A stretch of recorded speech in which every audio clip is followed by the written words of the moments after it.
want everyone in the audience to take a moment to think of something that you've always wanted to see being executed in Lebanon.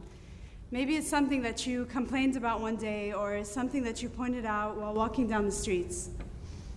And then I want you to take another moment to think of something that you've always wanted to see done in your city, something that maybe you could do on your own or with a team, something to really change people's lives in your community. How do you bring the two together? Where's the link? I'm going to take you through a creative process that every person should go through when wanting to potentially bring change to their community and to people's lives.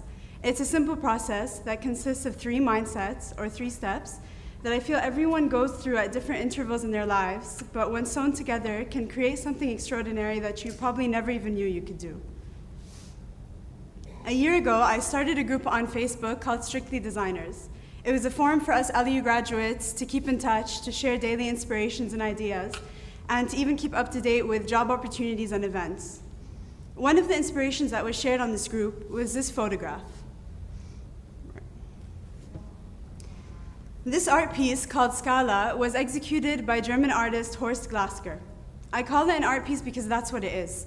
It may not be one that you walk in and contemplate in a gallery, but it's one that intervenes on its public space and its community, and it gives its people something to love their city more for. Who said anyway that art had to be in a gallery, that it had to be on a canvas or in a frame? If you're feeling any sort of emotion or motivation when you look at this photograph, then you've hit the first part of the process, or the first mindset. And it's what we all felt as well when we saw it. And that first mindset is inspiration. I remember we all sort of went crazy over this, saying things like, we wish we could do something like this in Beirut. Imagine somebody did something like this in Beirut. This was actually the first conversation we had when we shared the photograph on the group. You know, asking questions like, are we allowed to do that? What locations could we do this in? Let's create a movement. Everybody always wants to create a movement. So anyone who's, who's looking to push themselves into such an initiative just needs a push or a spark to get their idea going. And the push that we needed, that we used for us, was just one question. And that question was, why can't we? Why can't we do something like this in Beirut? What's stopping us or stopping any of you from executing something right now in your community that could potentially change people's lives? I realize we're all really good at complaining about things that we want in Beirut. But why are we waiting for somebody else to do it? Why not you? If you're posing these questions to yourselves and coming up with excuses for answers, then you've hit the second part of the process. It's the second mindset. It's the one that bridges the gap between any strong concept you have or any inspiration like the one we just saw and executing it into a reality. And that mindset, the one that pushes you to get up to go, is taking action. It's the determination, not the ability, because we're all able to take action. But it's that actual will to get up and push something so forward that it potentially changes people's lives.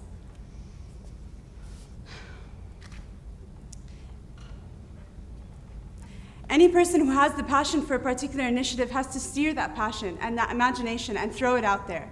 Have the courage and even have the foolishness to believe in something so strongly that you just have to see it being done. And if you're as fortunate as we are, you'll have a beautiful group of people standing by your side who share in that passion and in that vision and will so selflessly throw it out there with you. For us, it was just that wonderful foolishness that got us out of bed at 6 in the morning. They got brushes in our hands and paint on the streets without knowing whatsoever what we were doing or what the final outcome would be or how people would react. We took a chance on ourselves and on others, and the results were incredible. You'll never know how people are going to react. It's always the case. Lebanese people can be critics, yes, and sometimes they can't see past the lengths of social norms. But at the same time, our walls are exploding with street art and graffiti, many that have become national slogans that we've grown to love. And there are live bands across Lebanon and some across the world that started off as university students just like some of you who were playing guitar on campus, Missing Pixels included.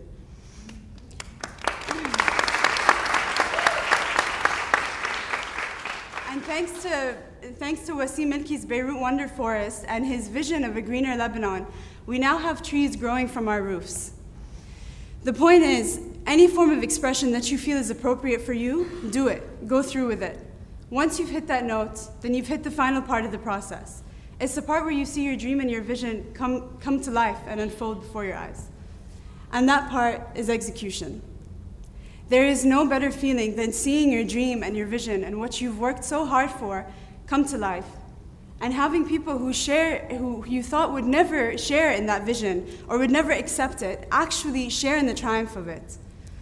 I remember when we first started these initiatives, we had people coming out on their balconies, people coming down on the streets, giving us water and juice, thanking us for taking initiative in a community that has gone untouched for years.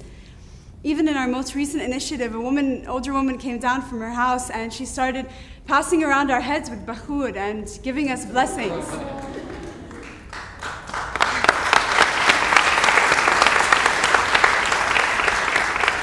It's an incredible feeling, and to affect someone's life on that level is huge. People take these kinds of things for granted. For example, this being my personal favorite, I remember that, we put so much time and effort into this project. People look at it and they think, okay, so it's 30-something steps. How much time is it really going to take? How much effort? They're throwing paint on some stairs and, they're designers. But this precise project was actually the one that took us the longest. And it was one of our smaller initiatives, and it took us 8 hours to execute. We were jumping up and down between the stairs, into the trees and the sand and everything, with people walking up and down asking us questions, and us having to answer them and tell them about what we were doing. They weren't so happy about walking all the way around to get to the other side, but it's all for the bigger picture. People in the beginning said, how's it really going to affect people's lives? But from stairs to streets to walls that lead to buildings, you have houses. And not just houses, you have homes. And in those homes, you have people just like you and I, who are families and neighbors. And if we can affect just one person's mood when they step outside their door onto some beautifully colored stairs, and if we can have them spread that energy onto others, then we can sleep sound at night, and we can wake up again at 6 in the morning.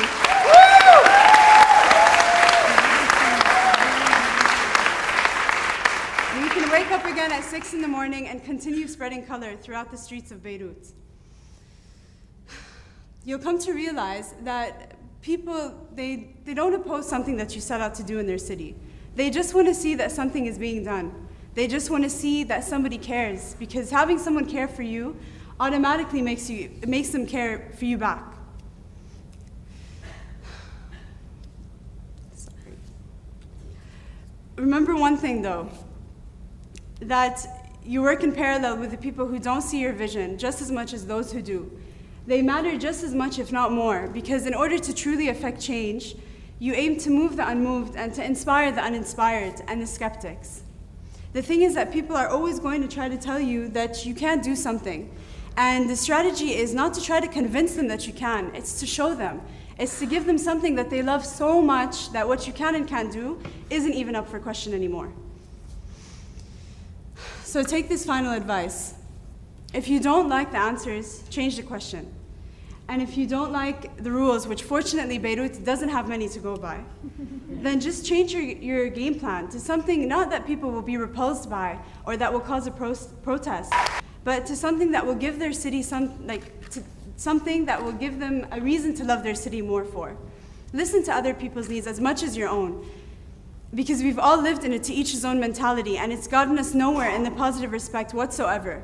And be kind to others and to what they want. We've always questioned and asked everyone who we go and paint in their community, ask their opinion and taken their vision into consideration.